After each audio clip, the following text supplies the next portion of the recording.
tell you, this is a very exciting part of the competition, where 6 companies, 6 startups, put it all on the line.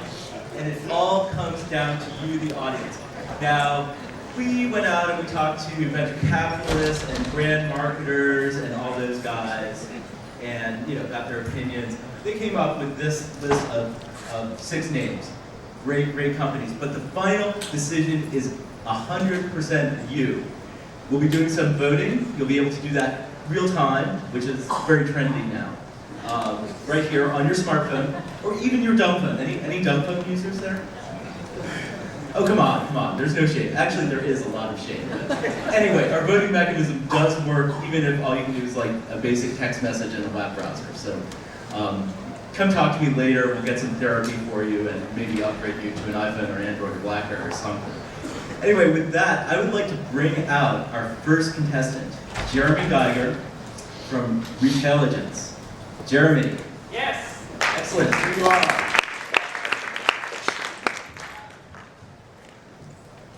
And Jeremy, like all the contestants, has 3 minutes. I'm going to be timing them ferociously. So this is going to be a lightning round. Should rock and roll. Right, Jeremy? Rock and roll. All right. Okay. Very good. So this morning there was a session called E-commerce Goes Hyper-Local, and a couple of the panelists talked about use cases, and that included local inventory, where you're driving to Lake Tahoe, you need chains for your car. Retailligence enables every app developer to support those use cases with local retail inventory. So currently, retailers are spending $60 billion pushing out advertising, and on top of that, today, more and more, they're giving these mega deals to get people in the door. But on the other hand, every single day, millions of people are actually looking for stores to buy products, and they're not necessarily looking for the cheapest deal. So our philosophy is, hey, why don't you as a retailer give your inventory to Retailligence and actually use it to attract people into your store rather than sending out big mega discounts, which is attracting your bargain hunters into your store. And my presentation is gone.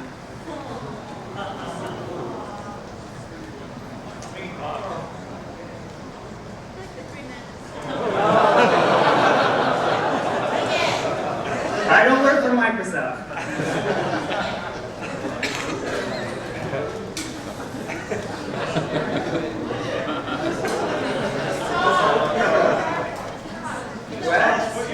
So, okay, this seems like an unfair advantage, but okay. So basically on our ecosystem, we have mobile app developers on one side, and we've got retailers on the other side. You've got over, 500,000 mobile apps today. You've got over 1 million retail stores today.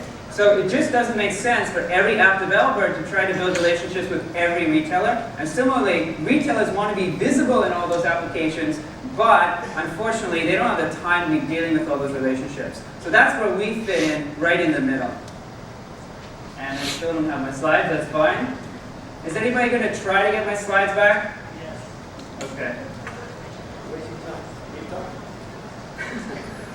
Keep going. Keep going? Okay. Right, so we basically have 3 main components. We have an API to mobile app developers, we have connectors to retailers' back-end systems, and we have an analytics platform on top where we give access to retailers and to brands information about consumers. Yeah. So I already go to there. We're going to give you a response. Okay. Fantastic. All right, so regardless of if you're an augmented reality application developer, you're an LBS application developer, a social shopping application developer, you come to us, you can get access to quality, comprehensive local inventory data. And in fact, through our partnership with Jakarta, you can also get access to maps and navigation as well. So product search, maps, and navigation. As I said, we have 3 main components to our solution: connectors to back-end systems, API, and this analytics platform on top. And today we have access to over 50,000 stores, over 5 million products. We have about 200 app developers that are currently developing using our API. We've only taken in a seed round of funding to date. We have a great group of investors and a true dream team of employees coming from local, retail, enterprise, mobile, etc. So everybody out there, if you're an app developer, come to us, use our API. You can get some very, very interesting information about your users from us, or from what the users are doing. Brands, make sure you're visible. Every day there's hundreds of new apps. Make sure you're visible in those apps. And generally, partners, come talk to us. We're partner friendly. I've been working in strategic partnerships for 15 years, over 65 million in revenue. I truly believe in win-win relationships to accelerate go-to-market. Thank you.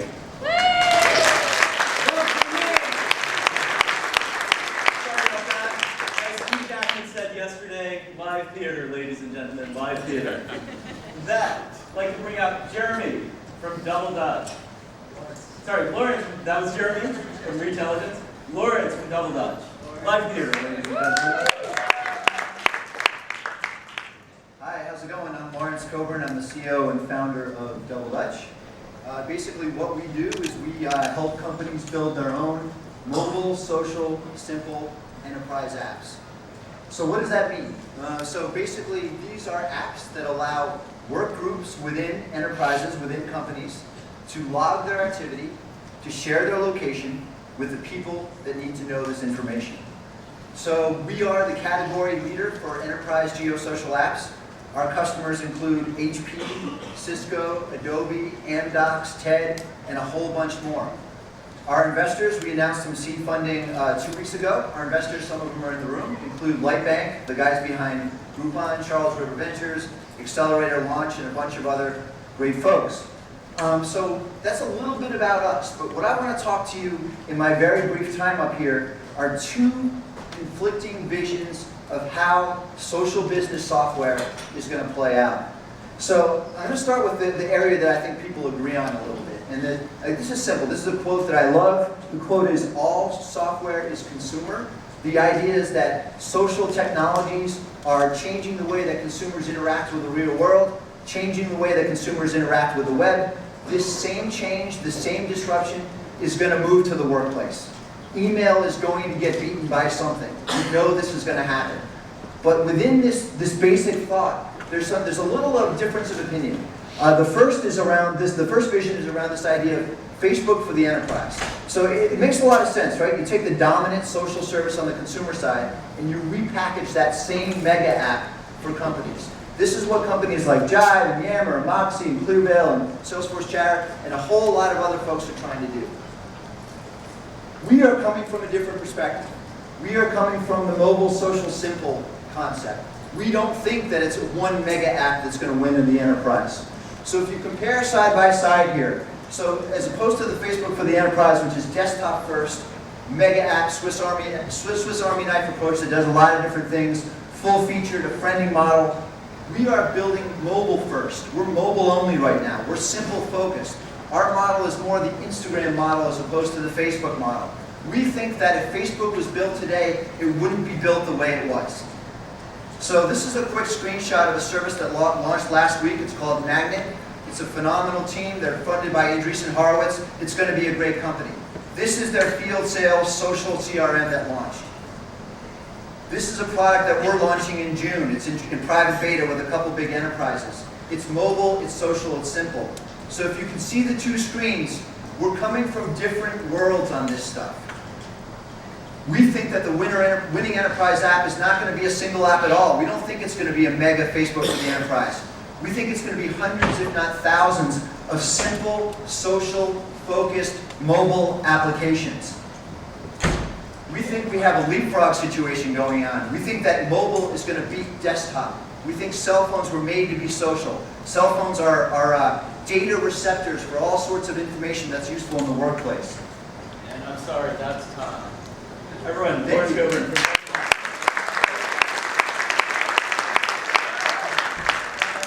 I didn't mention earlier, you can look up more information about all of these companies, thanks to our partner, Vader TV. Go to vader.co/doubledutch for more on Double Dutch. For the first company, Retailligence, it's the same one, vader.co/Retailligence. All right, And with that, I'd like to bring out Greg from Mondo Window. Greg, welcome.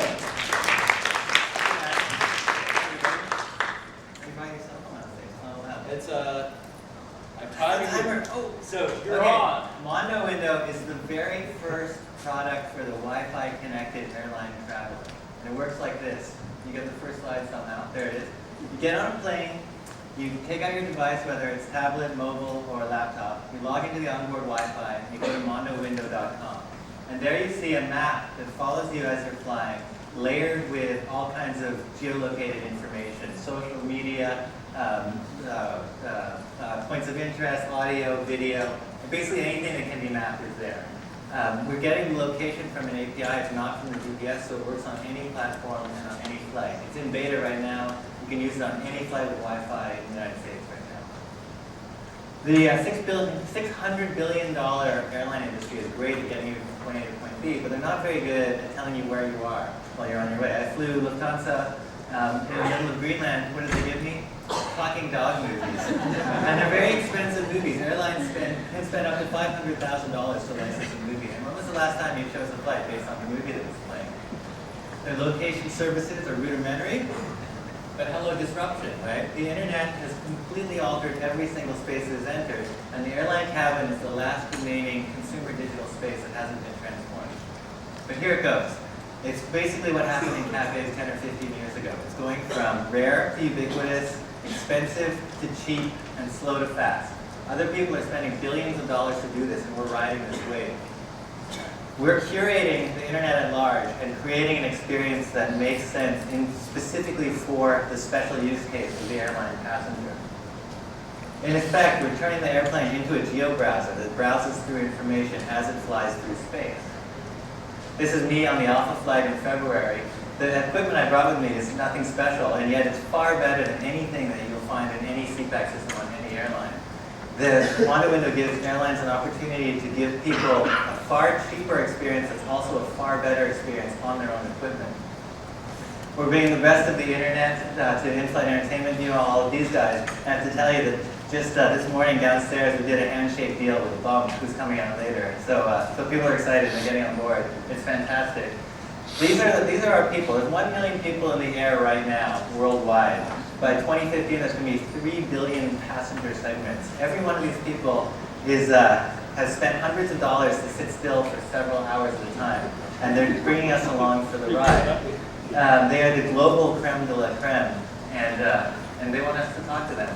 Whoops. So that slide you saw before, the tantalizing hockey stick.